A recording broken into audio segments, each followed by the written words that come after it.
Welcome to Chris Cast episode 40, season 1, episode 40. It is, I believe, the 16th of November, 2020. And I just finished watching the final episode of the season of Last Week with John Oliver. Last Week Tonight with John Oliver. And it was good. It was awesome. I love that show. I'm really happy to see Trump go just because now I can watch comedians without feeling disgusted at how low they go. But this episode is not about that. It is about Build Back Better. It is about the reset, the global reset. It is about an exploration of every single conspiracy theory I've heard and more likely scenarios. And you can hear that right after the break. Mahalo. See you right back here.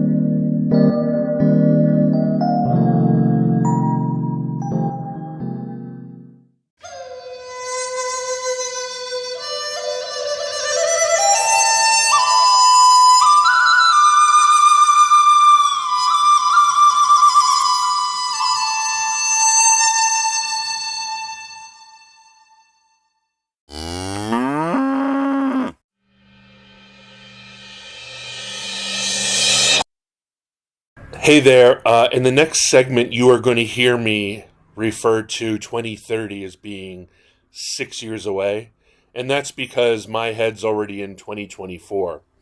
So I do realize that it's 9 years away to 2030. So I just thought I'd do that, and to slow myself down instead of living in the future, I will now read you the Serenity Prayer.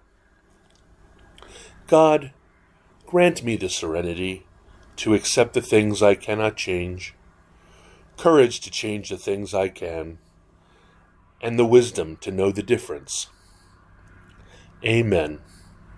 And now, on to the next segment, where 6 years is actually 9 upside down. Mahalo.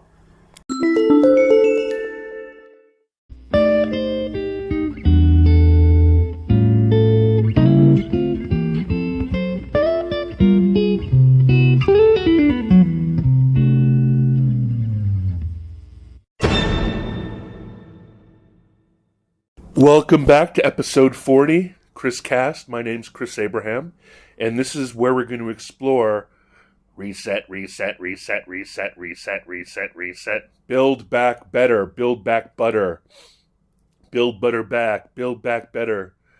It is an exciting time to be alive, especially these are the most interesting time if you believe that there is a global conspiracy towards depopulation and authoritarian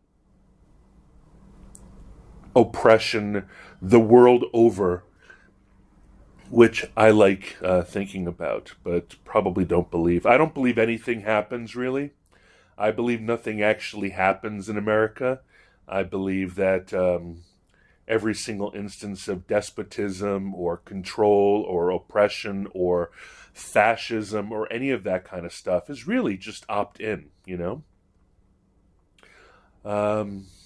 And so I will be really excited to see if there's some sort of crazy baller move in the next, I think, 6 years, because a lot of these things are foretold to happen in 2030. So, 2030, we have 6 years that America is going to transition to a lower population, greener paradise where America and the world integrated together, transitions peacefully, violently, from a self-centered, nation-state-based, tribal, jingoistic, xenophobic, border-controlled, racist, sexist, white supremacist, oppressive, xenophobic, if I didn't say that yet, appalling Nazi state to a kind, beautiful Star Trek Federation. Now, there's a great saying that is never let a crisis go to waste. Hey, Google, who said never let a crisis go to waste? Sorry, I don't know how to help with that. Here are other things. Alexa, who said never let a crisis go to waste? This might answer your question. In the book Tribe of Mentors, Short Life Advice from the Best in the World, author Timothy Ferriss writes, never let a good crisis go to waste. It's the universe challenging you to learn something new and rise to the next level of your potential. Well, I do not think that... Sorry, I'm having trouble. Please try in a little while. I do not think that Tim Ferriss is the guy who came up with that. I believe it was someone like... Let me pause and find out for you. I know it because I thought Rahm Emanuel said it, never let a good crisis go to waste. But apparently Winston Churchill said never let a good crisis go to waste in the mid-40s as we were approaching the end of World War II. So, never let a good crisis go to waste. So we have a reason to control people's movement, people's behavior, people's interaction, how people get together and congregate. We have the ability to get people off the roads. We have the ability to get people to stay in their homes and houses.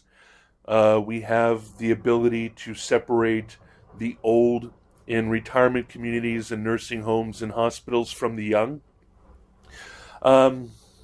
This is a perfect time to transition and reset not just the country of the United States, but it's a perfect time to change everything. All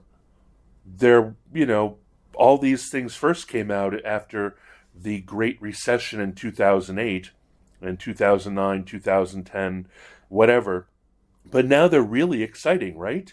There was proof earlier this year that Gaia, the Earth, the environment, had a little bit of time to self-heal. And we know that the Earth and nature and us and animals and plants and the air and the biosphere, we know that they desperately are able to heal themselves. And I'll use an analogy. And they did over the summer. They did a lot of feral animals and wild animals incurred into populated areas and so forth. And my analogy is my heart disease, right? I'm fighting that, and the more stress that I take off, the more general stress that I take off my heart, the better chance my heart has of repairing itself, right? When I lose all this weight, it will take a huge strain off of my heart, and my heart will be able to heal itself. And the drugs and therapies that I've been given have been allowing my heart to heal itself. I'm not even in heart failure anymore.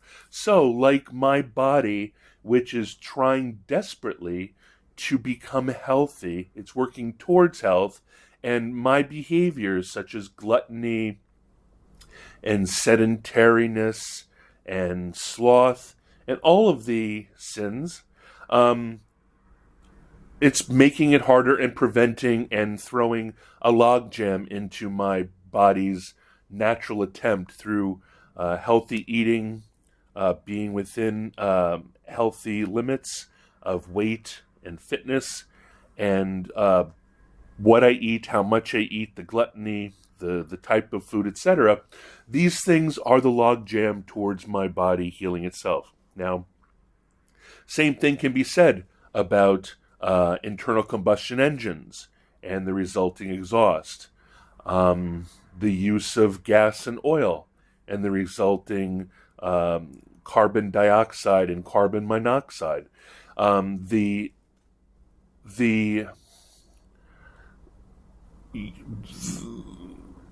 urbanization, the suburbanization, the use of the forest clearing in order to either clear land for raising animals or for using or using that wood for IKEA, let's say, or for the production of North Carolina furniture, or just the production of paper products that we use every day. The use of oil to produce Alexa, stop. To produce Alexa, stop. To produce Alexa, stop. Sorry. To produce it's 8:00. That explains it. I have her reminding me things at hour upon the hour. Using oil to produce plastics and so forth, and plastics are thrown away, and we pollute the water, we pollute the air, we pollute the water that we drink, we pollute the water that nature lives in, we destroy biospheres, we make it impossible for animals to find their own homes, any number of things. And we just do not give the world an opportunity to heal itself. We also have, hey Google, what's the current world population? In 2018, the population of Earth was 7,594,270,356. So that's 7.5 billion people on Earth, right? I do not wish any of them harm. I almost wish that if we're going to depopulate the planet or reduce population fairly, that we had a Thanos, because he could snap his fingers and make it democratic, or not democratic, make it egalitarian, where there is the blind eye of justice as to who needs to leave the world to offer space on it for other people. It's that awful decision that governments need to make when they expect at the 11th hour, 59 minute, 59 second, there to be a global thermonuclear war. Who is worthy enough to bring into the deep underground bunkers, and who needs to fry up on the planet's surface? By the way, I'm up on the planet's surface. I want to be the first to die during a nuclear war. But that's that is the challenge, right? Who lives, who dies? So there's, I don't know if you heard, but everybody is talking about three things: Build Back Better, the Great Reset, and no, there's just two. I think there's just two. Oh, three. Build Back Better, the Great Reset, and the New Normal. I knew I had three. And let's talk about that after the break.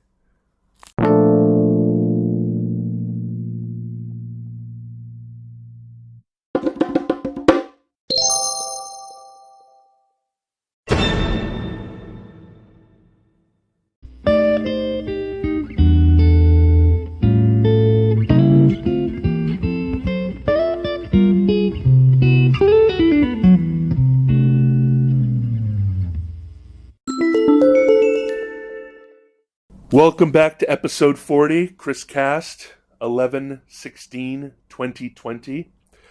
Um, so, what is Build Back Better? Hey, Google, what is Build Back Better?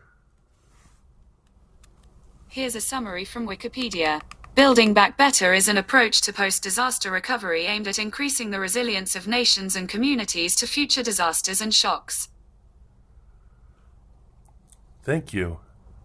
Alexa, what is Build Back Better? Here's something I found on the web. According to actionaid.org.uk, Build Back Better is the mantra for the international humanitarian community for reconstruction work after disasters. Alexa, what is the Great Reset? According to Wikipedia, The Great Reset, How New Ways of Living and Working Drive Post-Crash Prosperity is a book published in April 2010 by Richard Florida, a professor at the University of Toronto's Rotman School of Management. The book puts into context Florida's urban development theories, with the financial crisis of 2007 to 2008, to describe the future of cities. Hey Google, what is the Great Reset? That's not a name I can respond to. According to Google Books, The Corona Crisis and the Need for a Great Reset is a guide for anyone who wants to understand how COVID-19 disrupted our social and economic systems, and what changes will be needed to create a more inclusive, resilient, and sustainable world going forward. Perfect. Thank you, Google. So, if you are on the side of the Federation and believe that the future is going to look like Star Trek, you're pretty psyched about all these things.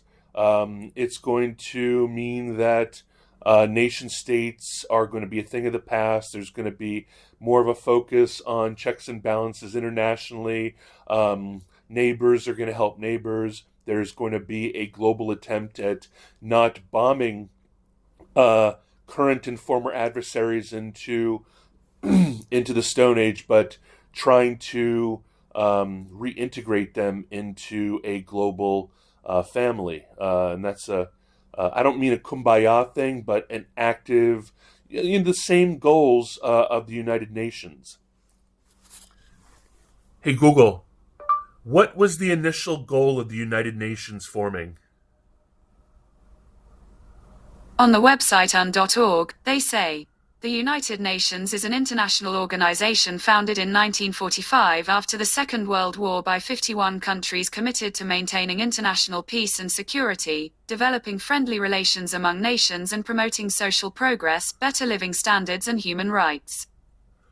I can totally buy into that, can't you? I mean, we'll go into people who can't in a second, all right? But let me hear what Alexa has to say.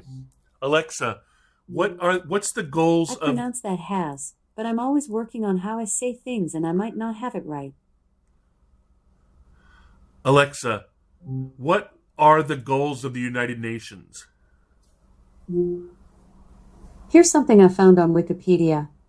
The Millennium Development Goals are the 8 targets of the United Nations. Did that answer your question? No. Thanks for your feedback. Alexa, what were the founding goals of the United Nations? Sorry, I'm not sure. Well, I think that the initial answer was pretty darn good to me, but I would like to find out what the millennial goals are. Anyway, so if you're like me and you want international travel and you want to live anywhere on the planet and you want to just jump on your motorcycle and traverse the globe, then, and if you like Star Trek and if you think that Star Trek is a beautiful interpretation of the future, then you'll like this. If you're more of a Star Wars kind of guy and you believe that what this means is an eventual, I know this is mixed metaphor, but if you feel like this is either the Empire taking over the planet and restricting you and your way of life and your dominion over your own home, your own town, your own village, your own city, your own state, then you're not going to like this. You're going to look at later episodes of Star Trek and be really concerned about the Borg.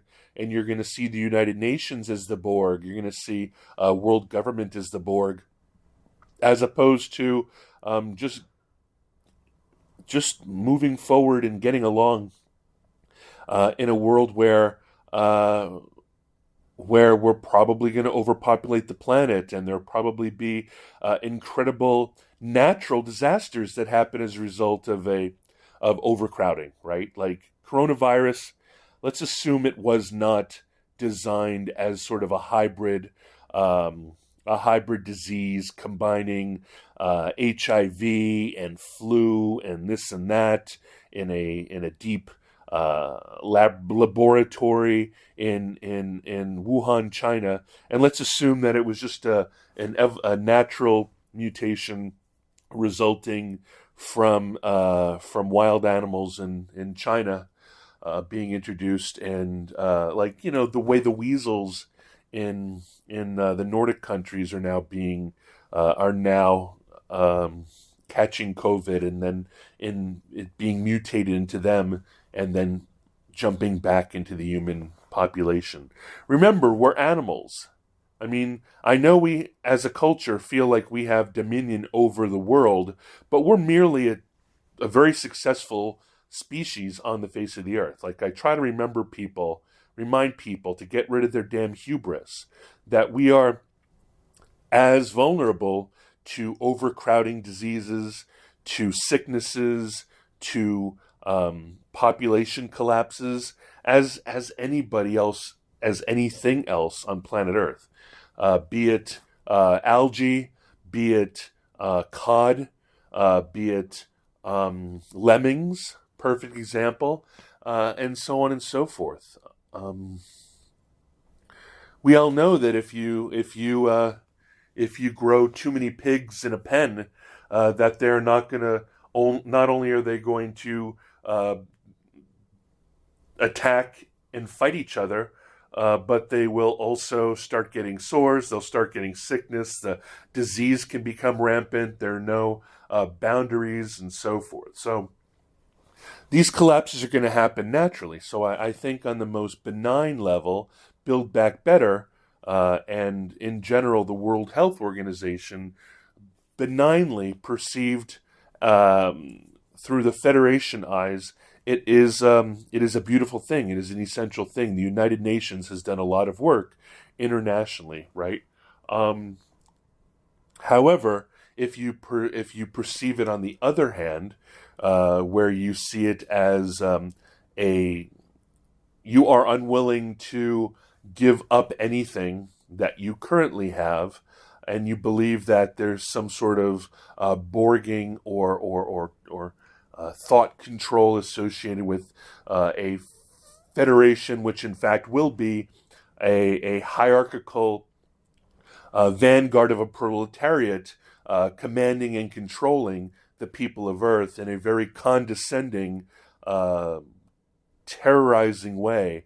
The way one might say that the intelligentsia of America constantly calls deplorables deplorable. Like, are deplorables going to be happy with liberal elite people, as they call them, getting more power on Earth and getting a continuity of power across the entire globe, and then at a greater level having more power over them in terms of their condescension and insult towards who they are, right? You only see in Star Wars,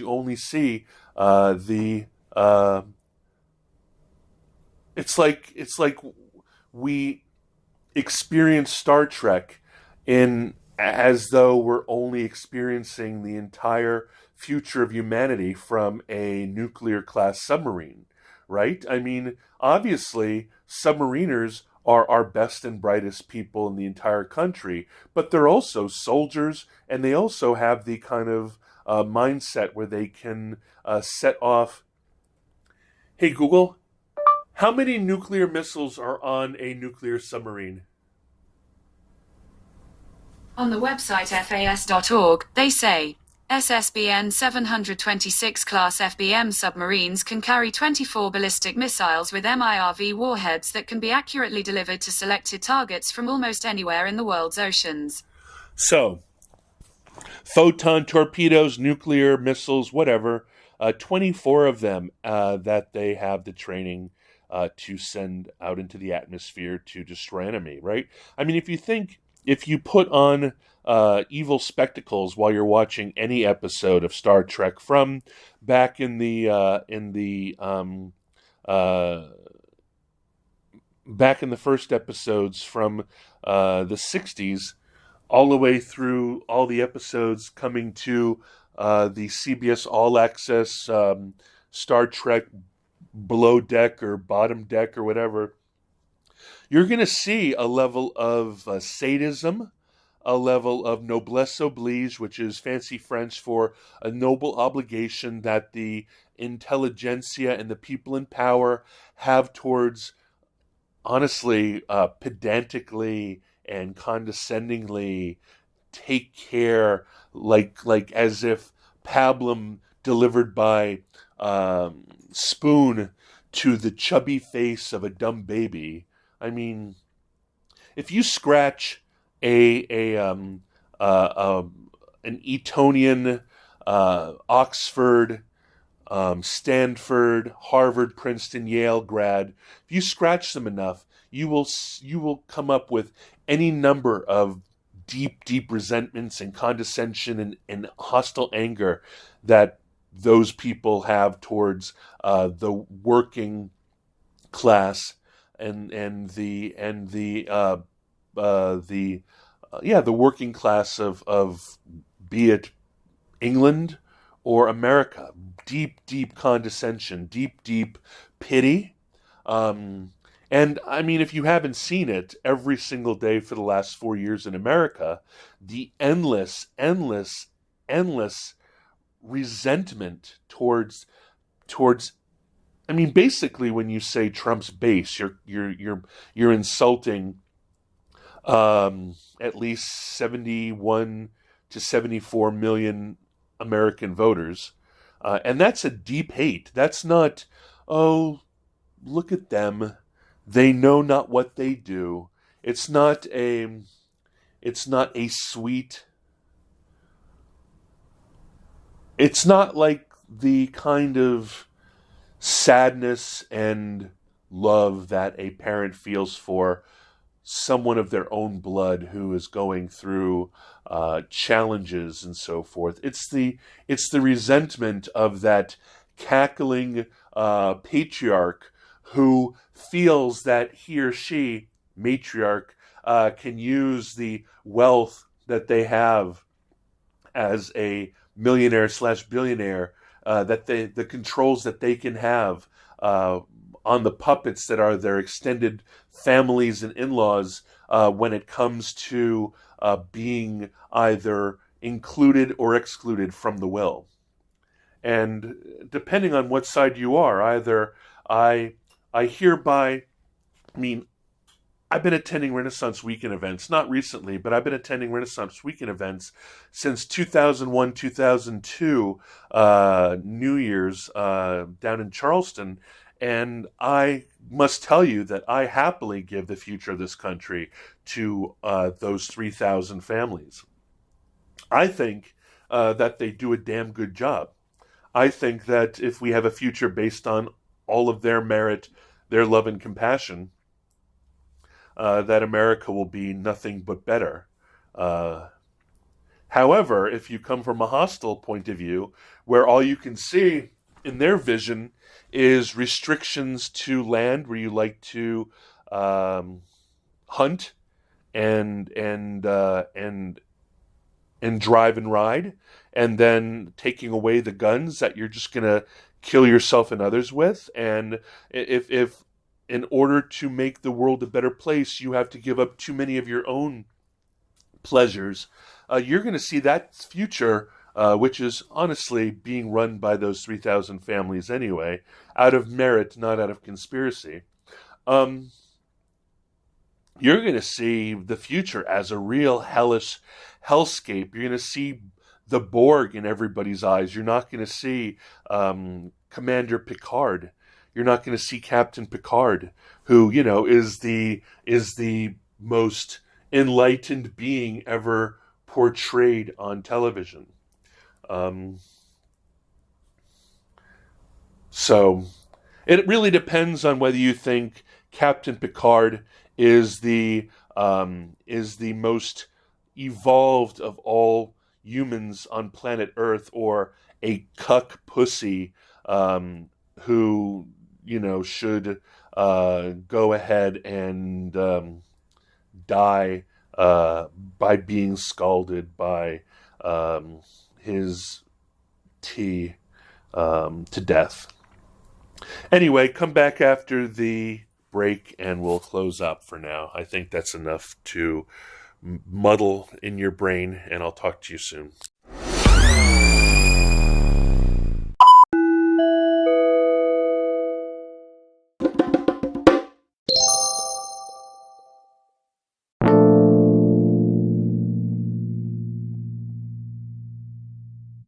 Welcome back to Chris Cast, Season 1, Episode 40.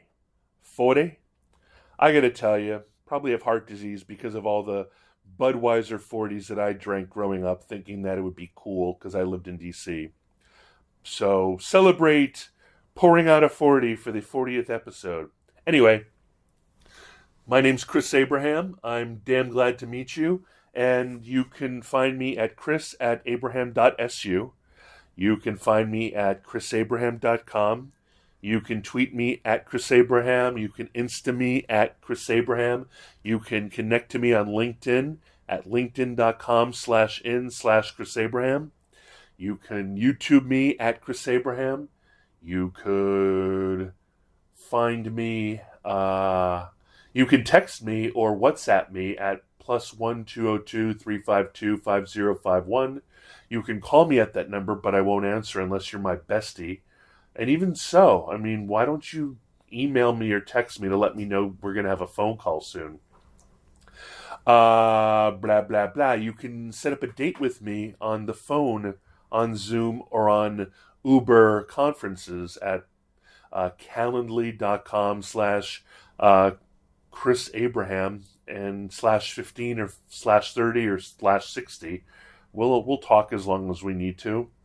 And I guess that's it. Is that it? Tschüss, auf Wiedersehen, a bientôt, a tout à l'heure, hasta la vista,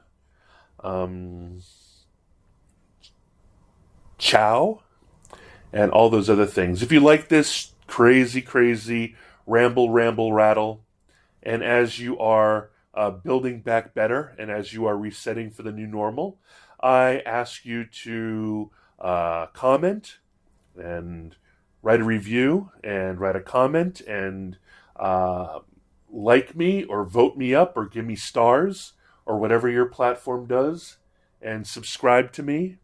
And I will talk to you in the next episode, episode 41. And I'll talk to you soon. Ciao. Bye-bye.